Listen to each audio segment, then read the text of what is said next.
Welcome back to the LG ICC Awards. It's been a fabulous evening here so far, and there is lots more still to come. There is. Our next award is special because it's voted by you, the public. This is the LG People's Choice Award, I should say, and we took to the streets of Colombo to find out which player was the most popular. We should have guessed, I suppose. Kumar Sangakkara, the great captain. Kumar Sangakkara. Kumar Sangakkara. Great player. Tendulkar, Sachin Tendulkar. Sangakkara. Yuvraj Singh. Sangakkara is my favorite cricketer. Sangakkara. Kumar Sangakkara. Yeah, how did we not see that one coming? Well, there were 5 nominees for the LG People's Choice Award. Thankfully, one of them was Kumar Sangakkara. The others, though, were Sachin Tendulkar, Vernon Philander, Jacques Kallis, and James Anderson. And to announce the winner, please welcome from the Chief Marketing Officer from LG Electronics India, LK Gupta.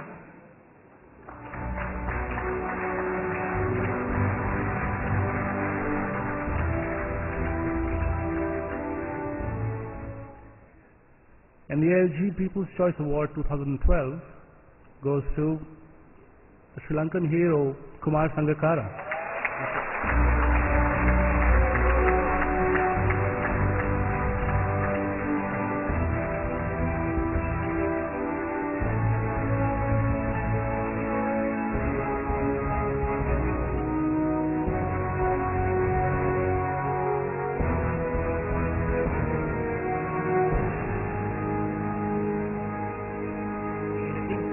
To be the People's Choice Award, you're a popular man in this part of the world and around the country. Well, I think since Murali and Sanajay Surya stopped playing, and also it's hard to compete with the youngsters. You have Lasith Malinga and Angelo Matthews, but it says something for me getting older. It seems I haven't lost my appeal as yet. What are you, close to 35? We'll be 35 in October. Hope none of the selectors are here, but 35, yes. Let me tell you, mate, life starts at 40, so you've got plenty of time to come. Does that come with added pressure, being a favourite of the people? It means you have to be entertaining, you have to carry yourself in a certain way away from the paddock? I think it's a great privilege. I think if you take even cricket now, everyone's talking about even changes to rules and the formats we play in to attract the fan and attract more fans to the game. So I think the fan makes us who we are. It gives us the lifestyle. It gives us everything that we have. And we'll be basically, nothing without the fans. So it's a great privilege to be voted for this award, but also a great privilege to represent 20 million plus Sri Lankans around the world. Absolutely. There's no doubt about how good an ambassador you are for the game. Is it about you as a player, or is it about how you carry yourself as a person, do you think? Well, I think it's a combination. I think it's how you grow up and how you think and everything that comes with playing cricket. The times have changed. There's a lot more media pressure. There's a lot more happening away from the field. You got lots of glamour in cricket now with franchise-based cricket. So you've got to be able to deal with all of that, and having great support from my family helps to keep things grounded, especially my wife and my children. So all of that helps. And a final one, in the forms of the game you're playing now, it's been a great year. Yeah, it's been a great year. I think not just personally, but as a team, I think we've grown a lot. We've had 2 captains in Team Dilshan and now Mahala Jawad on our back. So it's been a great time. It's been a time of change, but I think everyone's handled it well. And I'm very proud to be part of a team and part of this game because everything seems to get better as the years go by. And I'm proud to play for Sri Lanka. Well done, Kumar. Thank you. Ladies and gentlemen, Kumar Sangakkara.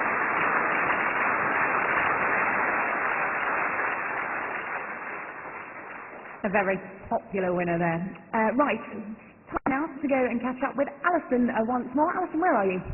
I'm down on the Australian table and I'm with the Australia coach, Nicky Arthur. It's been quite a memorable tenure for you. Just took over the start of the Australian summer. How would you sum up these first 9 or 10 months? Yeah, it's been a very interesting time. Thanks, Ali. I say our test cricket, our test side's very stable at the moment. We're going really well in that department.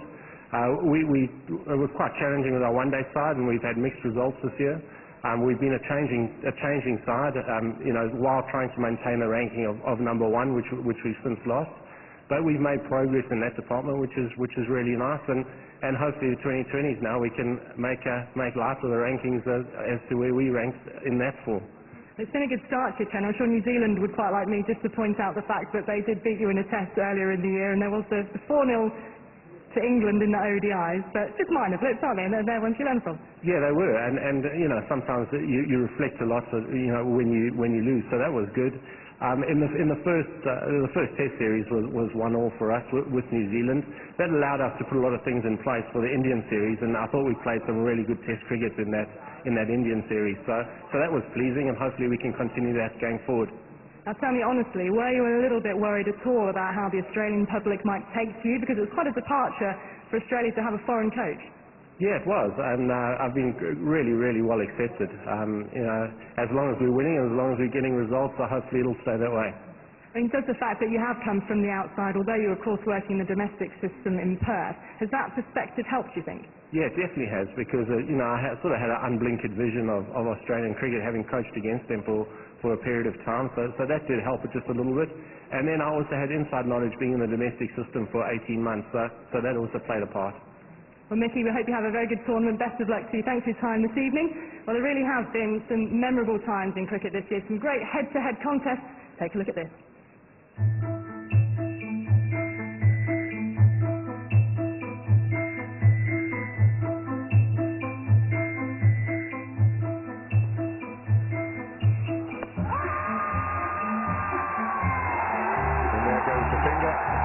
The end of this test series.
Just a little snapshot there of the great battles we've witnessed over the past 12 months. But what about those who've achieved over their entire careers? Yeah, that's right. Time now to induct 2 new members into the ICC Cricket Hall of Fame.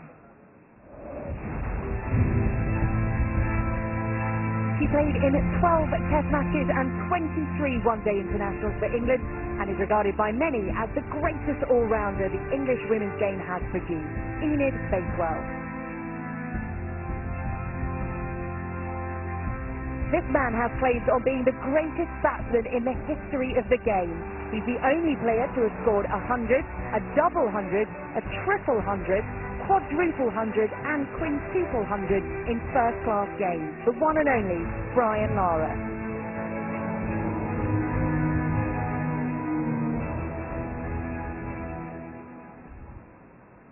Ladies and gentlemen, please welcome former England captain and now esteemed broadcaster Tony Greig to present our 2 ICC Hall of Fame inductees with their commemorative caps. And please welcome onto the stage the inductees themselves, Brian Lara and Enid Bakewell.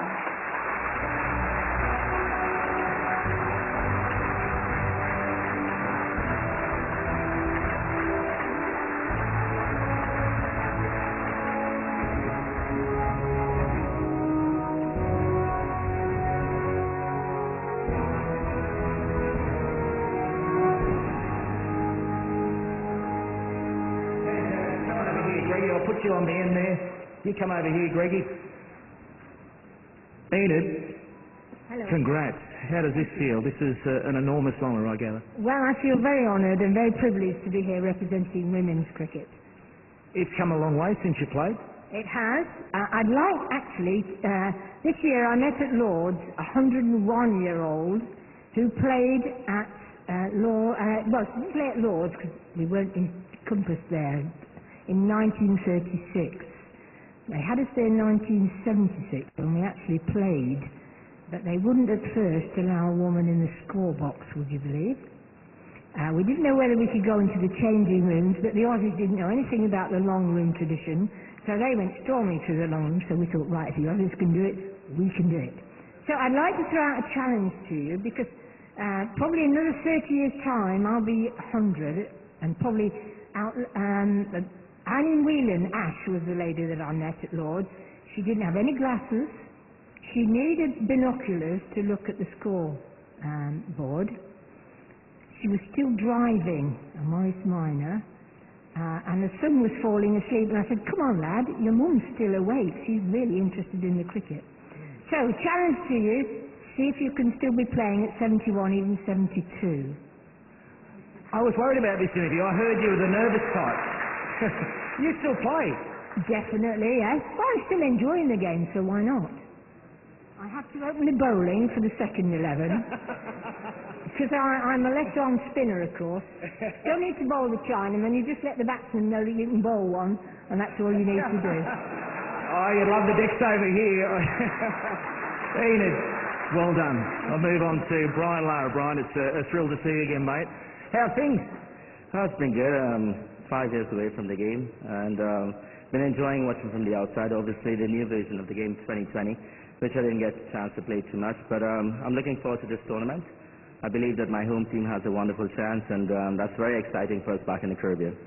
Yeah, there's been a resurgence. Their performance has been outstanding of recent times. That would make you pleased. I mean, the era you grew up watching was all about top performance. You'd be pleased now. Yeah, most definitely. I believe that the guys after the New Zealand series, winning the Test series and the One Days, I think that was excellent. And now we're here for the World Cup 2020. I think the pieces look very good. You know, the batting lineup looks good, the all-rounders and the bowlers. It's just to put it together.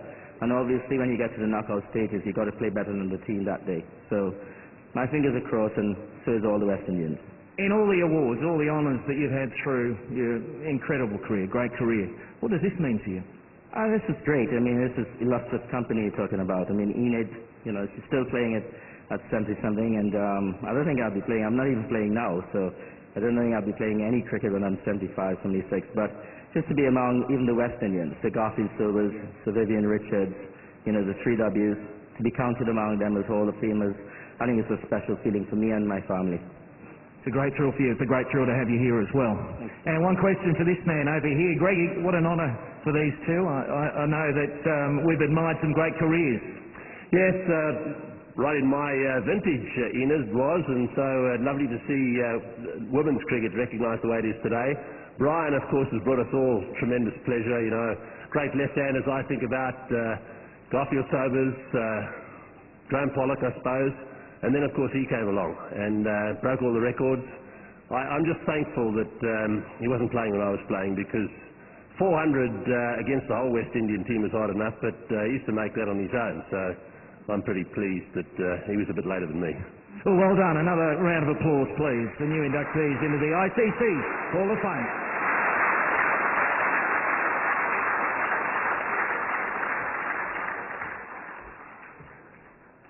Enid really putting the men to shame there, and it's not many people that get to overshadow Brian Lara. She's still playing.